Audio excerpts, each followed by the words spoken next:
Ladies and gentlemen, welcome to the Small Business Academy, your one-stop shop for everything small business related. Today I'm going to cover a topic which is how to price junk removal. I know a lot of current owners who are asking that, and a lot of people who are looking to get into junk removal asking about that. So let's cover that today, and let's dive right in. Alright, so there are four major ways you can charge junk removal. The first is by weight. The second is by hourly, how much time it takes, by item, and by volume.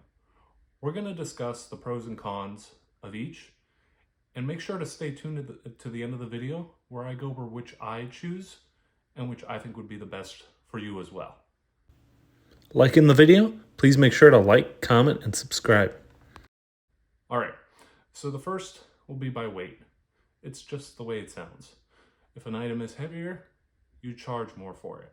So let's say you had cardboard, and then let's say you had a bunch of weights, exercise equipment. Well, you're gonna make a lot more taking out the exercise equipment because it weighs more. Now, this is assuming you've got your pricing set up right. If you don't, you could potentially lose a lot of money. As most dumps charge by weight, the more you weigh, the more you gotta pay, right? So be mindful of that. Next up is by item. This can be very lucrative as the cost can add up quick, but it's confusing to the customer and can also be confusing to you. Next up is hourly. Hourly is based off of how long the job takes. Out of the options, this is my least favorite because if you work hard, you hustle, you get it done quick, you're actually going to get charged, you're going to charge less. You're almost getting punished for being quick at your job, right? And you don't want to work slowly just so you can make more. That's not fair to the customer. So that's why this one is the least favorite for me, just because of that.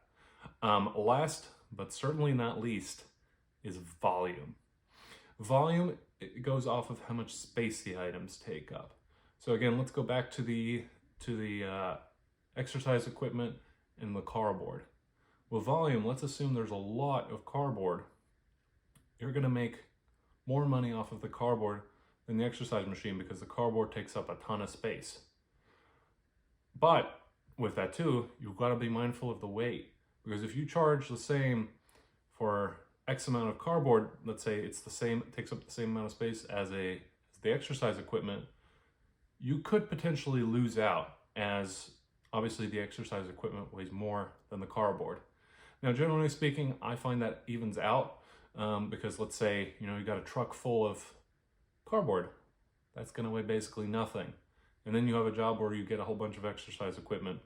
Yes, you're not going to make as much when you compare the two, but in the long run, you'll make great profit. Plus, I don't really want to go into the details here, but you could take the exercise equipment, you could sell it, right? You could take it to the scrapyard and get some money back for the metal, right?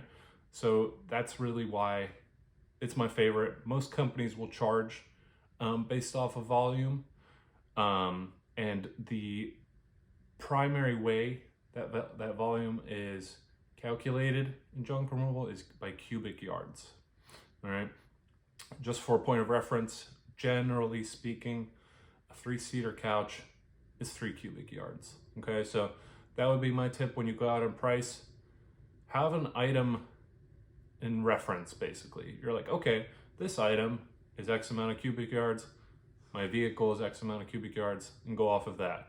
Doesn't necessarily have to be a couch. I've heard a lot of people in the junk removal community say that they use a front loader washer. It's 1 cubic yard, right? So visualize the washer. That would be my trick for how to pricing volume. Have a reference point in mind. And that goes kind of to my next point. When you price by volume, be careful when you price over pictures, because pictures can be so misleading. I'll share an example of that. I had a customer send me a picture of a pile of a fence that she had a contractor dismantle for her. I saw the picture, I thought, it just looks like maybe 5 or 6 sections of fence. No big deal. Well, when I showed up, it it was a big deal because first of all, it wasn't just 5-6 pieces of fence stacked on top of each other. The way the pile was, some pieces were right on top of each other, others were deeper in, and so I was actually misjudging the thickness of the fence, and so there was actually a lot more fence. It was not 5-6 pieces, let me tell you that. It was probably closer to 10, okay? It gets worse. Behind the first pile was a second pile. That second pile, I couldn't see it in the picture. And when I tried to explain that to the customer, it wasn't the most pleasant situation, okay? So my point is, you can price over pictures, but maybe ask them to put a reference point in there, or give yourself some wiggle room in case things go wrong. And honestly, if it's a big pile, go see it in person. I recommend at least explaining your minimum so you don't waste your time. There are a lot of people who think that junk removal is free or dirt cheap. It's not. As a lot of you may already know, it's not. This is hard work. This is dangerous work. We need expensive vehicles. We pay gas. We pay labor, right? We got to charge right. So tell the customer, this is my minimum. Happy to come out. I can give you a better quote. When you come out to them, take a good look, take some pictures, give them the estimate when you're there, okay? I made this mistake in the beginning. I would write up the estimate or take notes, save the pictures. In the beginning, I wouldn't even save the pictures, by the way. You'd be surprised how quickly you forget what the job looks like. But anyway, so get back in your truck, tell the customer you'll be right back. You're just gonna write up the estimate for them. Get in your truck. If you have paper quotes, write them out on paper. I'll do that sometimes, especially I'll usually ask the customer, are you tech savvy, or would you rather have a paper quote? Which would you prefer, electronic or paper? And so oftentimes it's paper, so I'll write it down on paper. I have a contract, get a contract. I don't care what other people tell you, you need a contract. There's a website called Rocket Lawyer. I recommend that. It's very affordable. I think it's like $30-40 a month. Yes, okay, you don't want to pay that. Do it. I've had 2 situations where I wish I had a contract. So anyway, get the contract, right? You write out the estimate, bring it to them immediately. Don't leave. I used to leave, and I had one situation where I got home, right? I wrote up the estimate immediately. That was like my top priority. I wrote it up, I sent it to the customer. I was like, easy, I got this. Well, guess what? By the time I sent it to them, they actually already went with 1-800-GOT-JUNK. All right? I lost that job because 1-800-GOT-JUNK gave them the quote on the spot.